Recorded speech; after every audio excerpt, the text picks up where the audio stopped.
Hey yo, and welcome to Callums Corner. Welcome to the vlog. Right, hopefully you were all good today.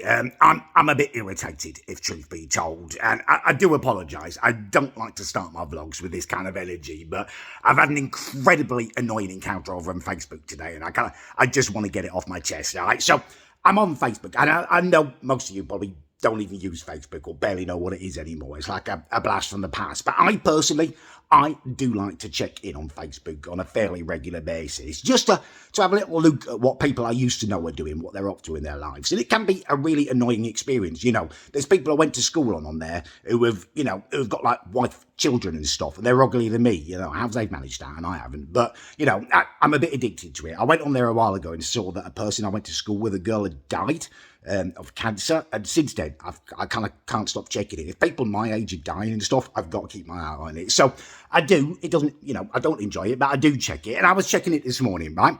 And I come across this post from a guy who, I used to know him when I was younger. We went to college together. We were in the same friendship group, but I never really liked him. He's a bit of a twat.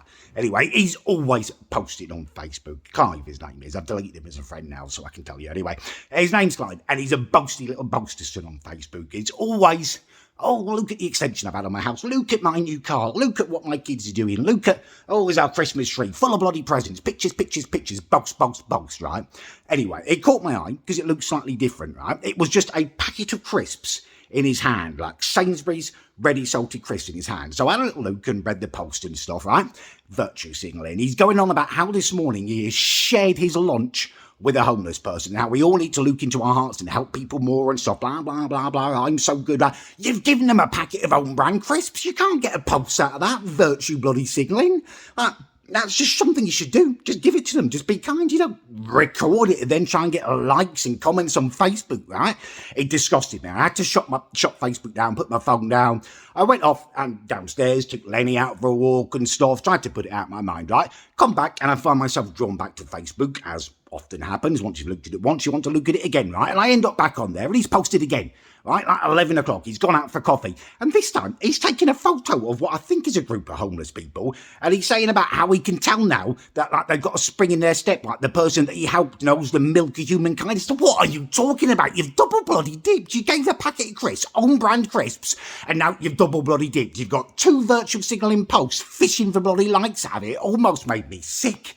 Like, why are you posting about it? It's just a packet of crisps, own brand crisps, ready salted. Like, if you wanted to do something nice, give him a fiver, give him a tenner, let the bloke buy a packet of multi-bag of crisps. You know what? Premium Walker's crisps he could have got. Like, you've given him a packet of crisps, yeah. It's a nice gesture. You don't need to post about it. You don't need to boast about it. And you definitely don't need to then record, like, more photos of homeless people later thinking you've made a massive difference. Oh, God, it drives me mad. I had to delete him as a friend. I cannot see any more of that rubbish. People like that just get on my tits. Sorry to moan. I do feel better though now, so thank you. And I'm eggy yet again. I'm sorry, this is not what I want my vlogs to be. They're meant to be teachings from my heart for you guys. Heartfelt messages, not a series of angry little messages where I get stuff off my chest, but that is what I'm dealing with right now. Just idiots, right? Thievery is what it is. It's not idiocy, actually. It's illegal. It's theft. It is public property theft, right? Christ almighty. So there was no vlog yesterday, obviously, because I was off filming yesterday. I don't know whether it will be out yet or this vlog will come out first, but I went off yesterday to a gothic, manor house hotel. It was incredible. It was just beyond description. I got back today feeling just all relaxed, lovely, cuddled and stuff. I do the last bit of my vlog and stuff, start editing that, and I go out to the shop. I need to go out to the co-op to get myself some lunch. I get on my scooter, and I start going up my road. Now, it's hard to traverse my road now, since they've been putting the white fibre cabling out there. We've had big diggers going up and down on tracks and stuff. My road is unmade. It's not like concreted or tarmacked or anything. It's stony and muddy and stuff, and the tracks have churned it up. It's become almost impossible for me to ride up there, but there is a way to do it that involves me going very close to the fences of the houses. The road, as I say, is unmade, muddy, stony, but next to the fences of the houses, like where they put poles in and stuff, there's bits of concrete there, and it's a bit smoother, and I can just about ride along there if I go close to the houses. Anyway, I'm going up the road this way. I get up towards the corner, up to bloody Elspeth's house. I can't even say her name. Elspeth. special, whatever it is, I don't know. Anyway, I get up to her house, right, and lo and behold, right next to her fence on the public road where it should be smooth and concretey, there are like several massive slabs of concrete. Like she's mixed concrete in a bucket. Right? It's a shape of like a sandcastle almost, but bigger, like a proper bucket of concrete, and she put it there so I can't ride. What are you doing? That's not yours. That is the road. You put concrete in the road so people can't go close. So I can't go close to your house.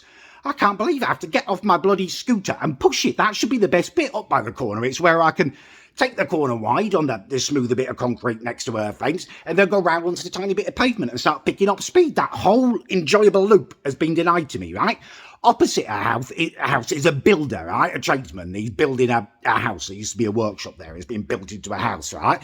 I go and chat to him and ask him what it's about. And he tells me he thinks it's because they had a cement mixer down there the other day and it stopped next to a house. And she came out and had a go at him, saying it was like that was her property. That's not your property. That's the road. You can't stop people using the bloody road. Ridiculous. Honestly, this was a nice, close-knit little community before she arrived. It was a glorious place to scoot round, and she spoilt it. I'm not stopping. I will get rid of those concrete things. I mean, they're probably too heavy to lift, but I will not stop until they're gone. I'll start a petition or something. It's bloody acceptable. You can't reclaim the bloody road as yours. Dickhead. Hey up, and good morning to you. It's actually far too early to be out of the house, but I've been forced out through a lack of milk. I neglected to buy any yesterday, and I woke up this morning ready for my frothy coffee, couldn't have it. So I've come straight down the co-op, and I've had a slightly disturbing experience. So I decided to get myself a frothy coffee while I was in there. I'll make another one when I get home, but, you know, just to tide me over. There was no, I mean, they've got these facilities in co-ops now, if you didn't know, like little coffee machines. They are quite handy, but slightly horrifying this morning. So I selected a latte, because I don't do a flat white, put the cup in and stuff, and it annoys me straight off this machine. It tells me it's crafting my coffee. Don't go all bloody bourgeoisie on me, you little twat. Anyway, it's crafting my coffee for a fair old while. Then it seems like it's finished. The coffee's gone in, the frothy milk's gone in. So I put my hand in to grab it, and the machine, I can't describe it any other way, it ejaculates on me. It was absolutely evocative of ejaculation. It had stopped flowing, and then suddenly, when I put my hand in there, it spat one last bit of foam out onto my hand. I had to clean myself up like I was a dirty birdie on a bloody wankathon or something. Hadn't even had my coffee yet, and I'm having to clean myself up like a dirty little wanky birdie. Yeah, didn't like that, but at least I've got coffee and I've got milk in my bag, so yeah, I can start the day properly, but that's not what you want early doors. Hey up to you all. Right, I'm not angry, which makes a change for this vlog, although I do feel slightly remorseful. You probably noticed actually I'm in a slightly different spot to I usually am when I'm filming. That is because I just wanted to spend some time down here with Lenny. Ow, just bumped my head. I had crosswords with Lenny today, and I felt terrible about it. Basically, I woke up and I felt really rough today. I thought I had the coronavirus, massive headache, just all bonged up and stuff. So I came down and fed Lenny, and I went back to bed for a while. I felt a little bit better when I woke up, but still kind of weird and, you know, where your head's all bunged up and you can't think clearly. So I came down, and Lenny was obviously happy to see me. He was trying to make me take him out, and he ended up repeatedly standing on my bare foot. Now, Lenny, he's like 18 stone. He's quite heavy, and when it's all on one paw and he stands on your foot, it is painful. It's happened before. Normally, you know, I just laugh about it, but because of my illness, my slight kind of irritability, I ended up calling him a fat cunt. I may as well, you know, be honest with you. It's what happened. I felt terrible. In the end, I ended up taking Lenny over to ride on the bus to make it up to him. And I felt much better, actually, after walking on the beach. I think all my snot and stuff had gone to my head and bunged me up when I was lying down. So actually getting up helps me. So, yeah, I mean, me and Lenny are fine again now, but I'm just spending some time with him to make sure he does forgive me. I know you probably think I'm an idiot, that he can't understand, but they can understand your tone of voice, and he knew he was being insulted. He didn't like it. Yeah, I did have actually one right touch of luck. Popped into the co-op on the way back, left Lenny outside, obviously, and they had, I haven't seen these in like well over a year, since I moved here, Richmond skinless sausages. Yeah, so I'm going to have some of those for my lunch. Should be lovely. Actually, I had a sausage sandwich for my breakfast as well over in Ryde, Captain's Table it's called. A little bit late for breakfast, but it's the way the day worked out. So yeah, double sausage, nice. Right, Len, Say hello. You see, I think he's still a little bit traumatised. Like, he feels a bit upset. He's worried that he's fat now. You're not fat, mate. You're not fat. You're lovely. You're not fat. You're a lovely dog. I don't really think you're fat. No, you're nice. Yeah, that's better. I'm annoyed, I am irritated, and I'm incredibly suspicious, right?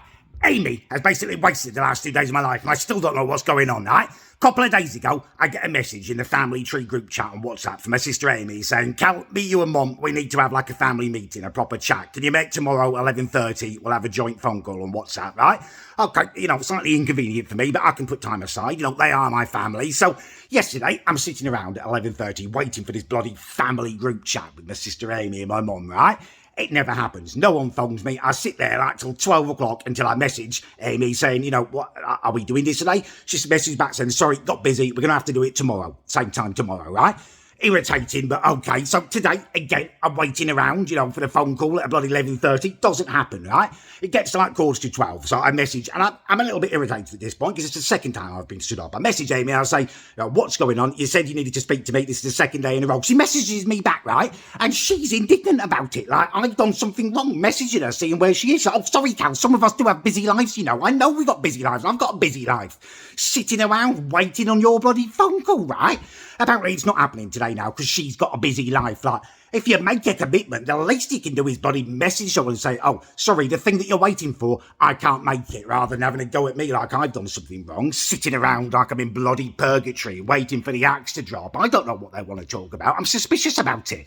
My mum and my bloody sister, if they think they're coming here for Christmas, they have got another thing bloody coming. They are not going to be here. I'm going to have a good Christmas, and I'm not going to have them here. Christ, I just want to know now. I've waited the last 2 days. I could have edited this vlog. I could have put it up, but I thought, I better wait. My sister's going to call me. It might be something annoying. I was suspicious of it, and I thought I might need to vent, offload. I'm not waiting anymore. I'm going to edit the vlog up. It can go up. I've got other videos I have to film. I can't wait on Amy. If something does happen, obviously, I will let you know what's going on, but I'm very, very suspicious about this. Okay, that's where I'm going to leave the vlog. No, that's not the end of the vlog. I'm sorry, but there's another dirty little detail to top off my week of arse, right? I'm sorry to keep laying it on you, but I thought I may as well squeeze it into this vlog rather than starting the next vlog on the wrong bloody note, right?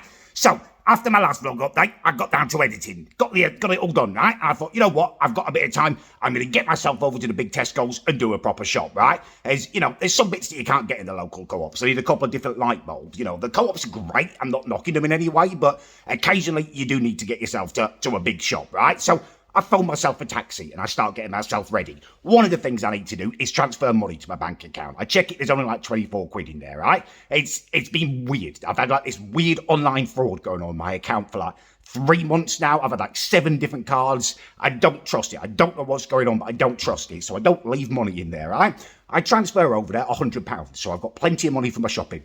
Taxi comes, get over to Tesco's. Get in there, I'm loving it. I'm doing my shopping. I'm picking up steak and ale pie, treats for Lenny. I've got the light bulbs and stuff. I go to pay, right? It's mortifying. My card gets rejected, right? And it's horrible because the lady serving me is quite hot. There's something about her, there's not like classically beautiful, but there's like a chav sexiness about her, an elemental appeal to her. She's been looking at me weirdly while she's serving me. I don't know what it is. Does she maybe recognise me somehow? Does she maybe like what she sees, hopefully? Or maybe like the worst thing in my mind is, I'm feeling self-conscious if I got something stuck in my beard or something. So I'm already, at a heightened stage of, like worriedness while I'm doing this, and then my card gets declined, right? I say, well, that's got to be a mistake. There's definitely money in there, right? So I try it with the PIN number thing. It'd be like a little enough for me to try it, like bing, hands-free thing, where you just ding, it got declined that way. So I think, right, it's just got to be a hands-free issue. It happens sometimes, right? Put the card in, put the PIN number, declined again. Mortified, right? I have to say, Luke, I'm so sorry. Can you just hold it for me for a second? I'll go get the cash out from the cash machine, right? Go and do that. There's like £4 in my account, right? It's not giving me anything. So I get my phone out and I'm logging on to the Nationwide app, right? And it's got this error message on there. Incoming payment system is down, right? What am I meant to do? I've transferred money over there. I'm now stuck at bloody Tesco's, right? I phoned the bank and they're no use. They're like a chocolate bloody teapot. They tell me it's being fixed and the payments will be made as soon as possible. There's nothing else they can do. It is mortifying. I've had to leave my shopping in Tesco's. I couldn't face going back in there. I've left the bag for life, like my green co-op one, my favourite bag for life. That's the one I use on my scooter when I'm going through the village and stuff. Just gone. Just gone. You know, that's like a quid I'm never going to see again. It was a nightmare. I had to hike down into Rye bloody town, wait bloody ages for a bus, and I get back home, I'm freezing cold, I've wasted bloody hours, and I've got no bloody food. And now I've checked my account, the money's in there, now I'm bloody home. It is useless, it is ridiculous. Freezing bloody cold, tramping round, right? Honestly, and now I'm too hot, my ears are too hot, I've come in after being cold, everything's too hot, everything's annoying me. It's been an arse week. You can like it, you can dislike it. I'm sorry it's been like this. Thank you for watching.